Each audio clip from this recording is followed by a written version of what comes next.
Mateus capítulo 1 começa assim: esta é a genealogia de Jesus, Messias, filho de Davi, filho de Abraão. O verso 17 diz: assim houve 14 gerações ao todo, desde Abraão até Davi, 14, desde Davi até o exílio na Babilônia, e 14, desde o exílio até o Messias. Você já viu como começa o evangelho que Mateus testemunha, ocular de Jesus, escreveu? Como uma genealogia. Poderia ser uma história tão mais empolgante, não acha? Ele poderia começar melhor. Fala sério, se você fosse testemunha sobre uma pessoa fascinante como Jesus, a mais fascinante que já pisou o chão do planeta Terra, provavelmente você não começaria com um texto contendo uma lista de ancestrais que mais parece que foi escrita por um cartório. É certo que as coisas melhoram muito a partir do verso 18, mas o começo é um pouco decepcionante para um leitor que não entende a importância de cada pessoa nessa lista da genealogia. Mas em vez de pensar nisso como uma lista um tanto enfadonha de gerações, pense como uma lista de histórias bastante emocionantes que se conectam com a história de Jesus. Ao longo desse advento, falamos sobre algumas dessas pessoas citadas na lista. Todas essas histórias levaram a essa história maior, a de Jesus, a história mais emocionante e importante dentre todas, o nascimento de Jesus, o Messias. O que Mateus quer dizer é que cada história do Antigo Testamento e cada história que tem ali naquela genealogia atingiu o clímax com o nascimento deste bebê. Cada história é um prelúdio para a história de Jesus. A Bíblia não é apenas um livro de histórias desconectadas, mas uma grande narrativa com seu ápice no nascimento, ministério, morte e ressurreição de Jesus.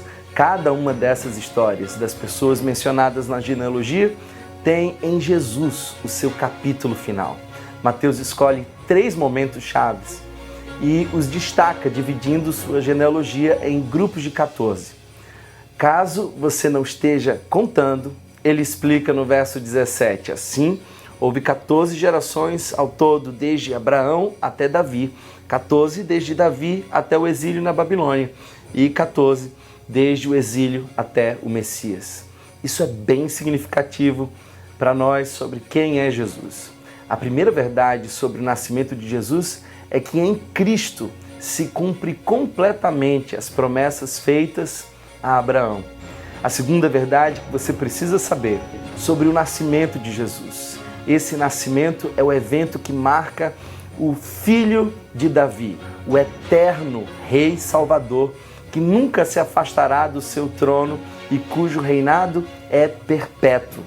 A terceira verdade que está ali na genealogia de Mateus é que o nascimento de Jesus assinala o fim do exílio e o nosso regresso definitivo a Deus. Agora no Natal, o Criador entrou na sua criação. O contador da história se colocou no roteiro. Algumas dessas pessoas mencionadas aqui tiveram histórias manchadas por seus pecados, mas em Jesus temos a redenção de toda a história. Muitos desses tiveram um passado vergonhoso ou eram gentios ou até ambos. No entanto, aqui estão eles, na história da linhagem de Jesus. Eles estão aqui como um lembrete de que esta história é para todos, independente da nossa origem, da nossa etnia, do nosso passado. E a história continua. O Evangelho de Mateus termina com Jesus enviando seus seguidores para discipular as nações. Em algum momento, ao longo do caminho, a história chegou até nós. A história ainda está sendo escrita e no final dela, Jesus voltará para restaurar todas as coisas. Ele hoje convida você a fazer parte da história dele e da história da redenção. A história de Jesus, sem dúvida, é a única história verdadeira que dá sentido a todas as nossas histórias.